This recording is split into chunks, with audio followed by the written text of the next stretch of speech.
The head of NATO is in Canada this week to discuss this country's contributions to the military alliance. Right now, Canada is part of what's known as Operation Reassurance in Central and Eastern Europe. At any time, there can be up to 915 Canadian troops deployed, making it Canada's largest international military operation. It's a response to Russia's escalating aggression in the Baltic region.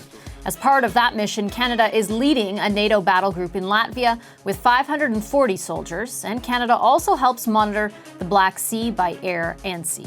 Canada is also part of Operation Impact, leading a NATO training operation in Iraq. A maximum of 850 Canadian troops are approved to serve at any one time on the mission. Their goal is to train Iraqi security forces who are trying to prevent the rise and spread of ISIS. Canada just extended that mission to 2020. In recent years, the purpose and effectiveness of NATO has at times come under attack. U.S. President Donald Trump has called it obsolete and threatened to withdraw the U.S. from the alliance. Now, Turkey is buying missiles from Russia, a non-NATO nation that is arguably NATO's biggest threat. So what does the alliance plan to do in response? Jens Stoltenberg is the Secretary General of NATO. He joins us now from Toronto. Hi, Mr. Stoltenberg. Nice to see you again. Thank you for your time today.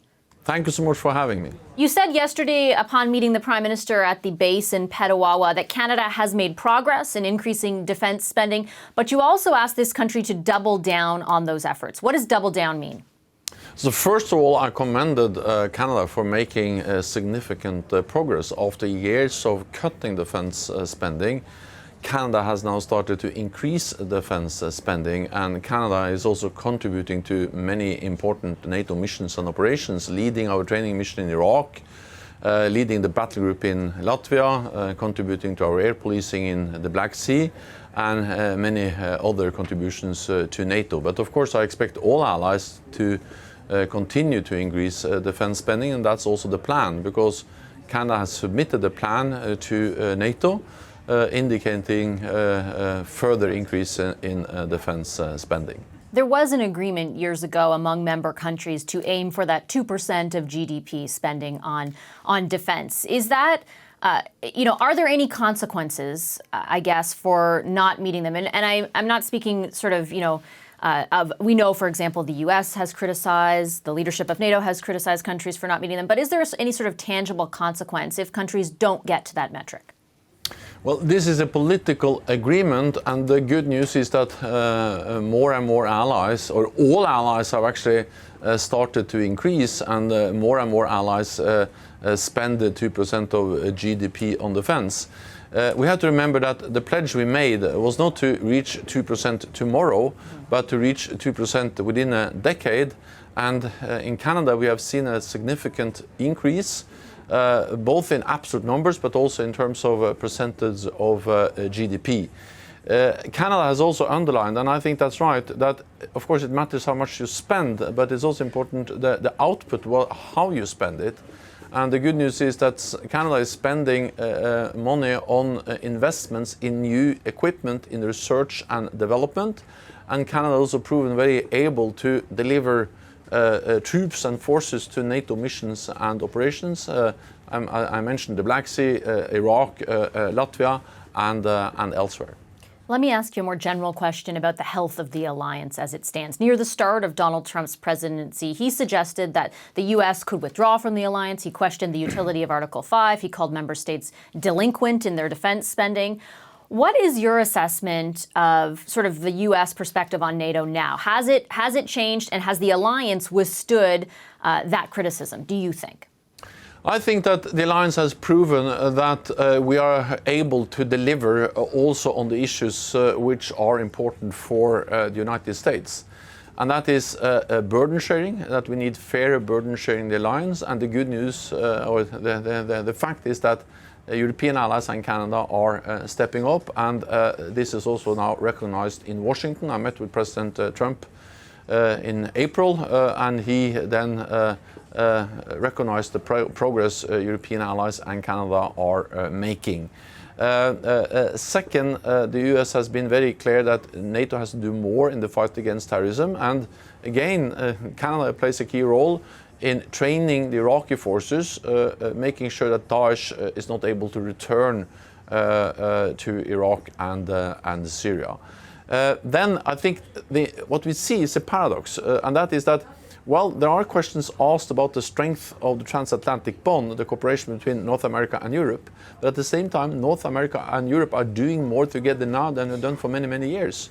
The United States and Canada are increasing their military presence in Europe, with the battle group in Latvia led by Canada, a battle group in Poland led by the United States, a new army brigade, a US army brigade, more exercises, more investment in infrastructure. So the reality is that North America, US and Canada, are not withdrawing from Europe, but are actually increasing their military presence in Europe, showing the strength of the transatlantic bond. What about Turkey? They've started getting deliveries of the S-400 air defense missile system from Russia, despite American warnings about potential sanctions. I recently, I think, read a headline in the Washington Post that sort of said President Erdogan takes Putin over NATO. That's how they framed the issue.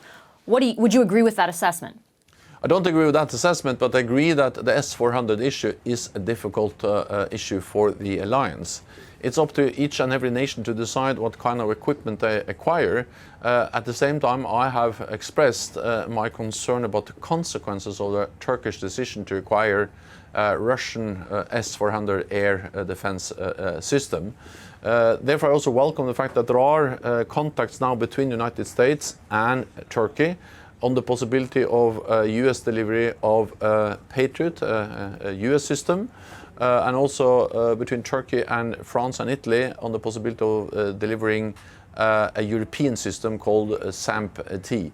On top of that, NATO has already augmented the Turkish air defenses with the deployment of a Patriot battery system in Turkey and with a French and Italian system also. So we are already doing a lot to strengthen the air defenses of Turkey, and we hope that the challenges we now have with S-400 is possible to solve. How do you view this, though, as any other way or anything other than Vladimir Putin being able to drive a wedge between NATO member countries, NATO allies?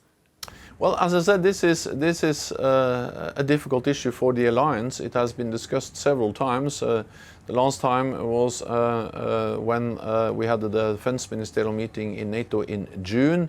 Then I discussed it with the Turkish defense minister, also discussed it recently with President Erdogan.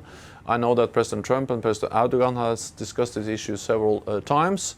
So we continue to try to find a solution, because what matters for NATO is what we call interoperability, that the systems have to be able to work together, to share radar picture, to operate together.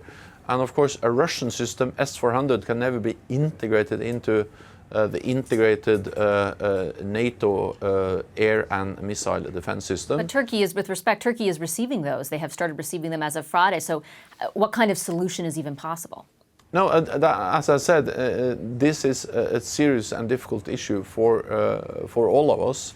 It is up to Turkey to decide, because NATO doesn't have a policy where we can decide exactly what kind of equipment different allies are buying. But at the same time, we are concerned about the consequences, and we are concerned about the lack of interoperability, and therefore welcome the dialogue which is still going on between US and Turkey, and also between Turkey and France and Italy, looking into whether it's possible to deliver other systems, a European system and or an American system. And in the meantime, NATO is augmenting Turkish air defenses with 2 deployments of air defense batteries in Turkey. Okay, I'll leave it there. Thank you very much, Mr. Stoltenberg. Pleasure to have you back on the show. Thank you so much for having me. And U.S. President Trump was asked today about Russia's arms sales to Turkey. He did not say whether the U.S. would impose sanctions on Turkey over the sale. He did blame the current tension, though, on his predecessor. Frankly, it's a very complex situation. The Obama administration would not sell them the Patriot missiles. Turkey is very good with us, very good. And we are now telling Turkey that because you have really been forced to buy another missile system, we're not going to sell you the F-35 fighter jets. It's a very tough situation that they're in, and it's a very tough situation that we've been placed in, the United States. Hi, I'm Vashi Capellos, host of Power in Politics. See more of our show by subscribing to the CBC News channel or click the link for another video. Thanks for watching.